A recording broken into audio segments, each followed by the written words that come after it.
तजम्मल कलीम वो शायर है जिंदा हर शेर अनमुल्ला अपनी थां ते वे।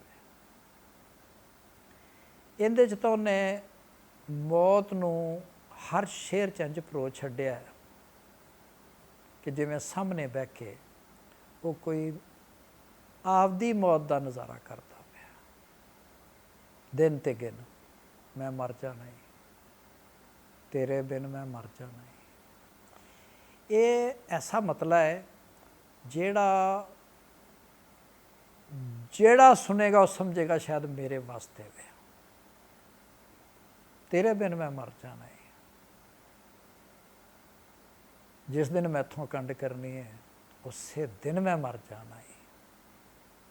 मैं गुड्डी दे कागज़ वर्गा तू किनमिन मैं मर जाना ही।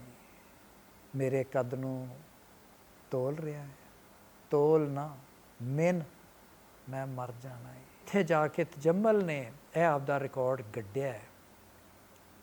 जिड्डी दूर उन्हें आपदा माली गड्डी है, उन्होंने पट्टन वास्ते कोई चंगा सूरमा जमेगा।